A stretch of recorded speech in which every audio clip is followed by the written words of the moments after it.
Sa'yo. Bye, me Jane. I love you.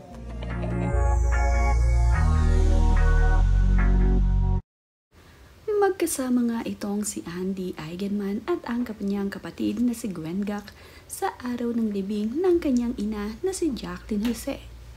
Bago pa man nga nila ihatid sa huling hantungan ang kanilang ina na si Jacqueline Jose, ay nagpicture-picture muna ang mga ito sa lugar kung saan nga nakahimlay itong si Jacqueline Jose.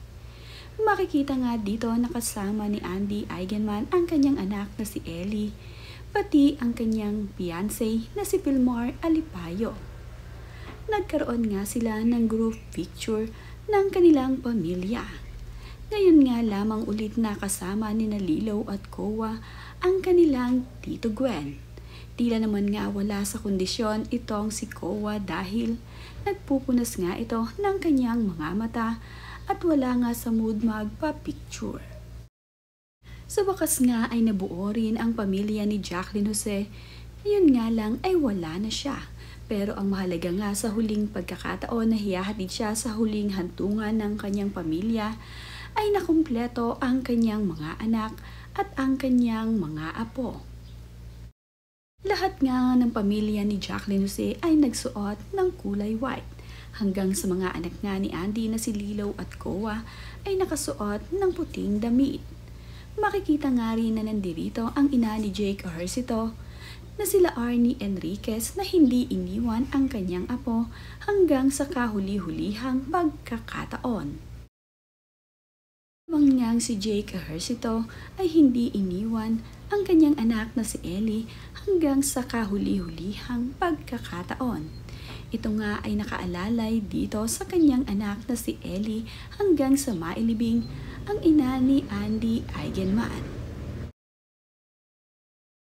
Sa unang araw pa nga lamang ng burol ni Jacqueline Jose ay nandirito na itong si Jake Ejercito at nakasuporta dito sa kanyang anak na si Ellie Eigenman at dito kay Andy Eigenman.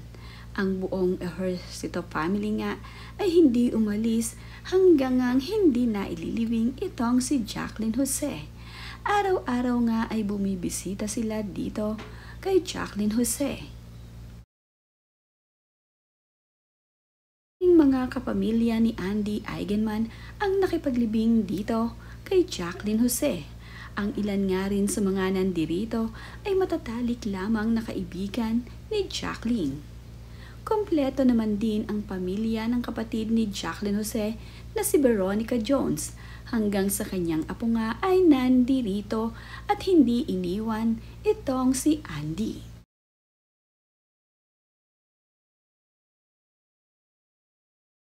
Apo naman ni Jacqueline Jose dito sa kanyang kapatid na si Veronica Jones ay tuwang-tuwa sa butterfly na dumapo nga sa kanya. Dala-dala rin ng batang ito ang kanyang paboritong bulaklak na sunflower. Ito pala ang paboritong bulaklak ni Jacqueline Jose kaya naman ito ay dinala ng mga naglibing dito kay Jacqueline. Love you. Gusto sa'yo. Bye, me Jane. I love you. Si Coco Martin ay tuwang-tuwa sa kanyang paru-paro na kanyang pinakawalan. Ngunit dumapo nga ito sa damit ni Coco Martin kaya naman tuwang-tuwa itong si Coco Martin dahil ito nga raw ang kanyang tita Jane na mahal siya at ayaw nga siyang iwan. Kaya naman tuwang-tuwa nga itong si Coco Martin na sa hulingang pagkakataon ay hindi nga raw siya iniwan ni Jacqueline Jose. Iniisip nga nila na itong si Jacqueline Jose ay sumapi nga raw dito sa paru-paro. Sobrang dami nga ng mga paru-parong pinalipad ng mga naglibing dito kay Jacqueline. Ang ilan nga sa kanila ay mga lumipad, ngunit ang iba ay dumapo rin dito sa kanila at ito nga raw ay si Jacqueline Jose.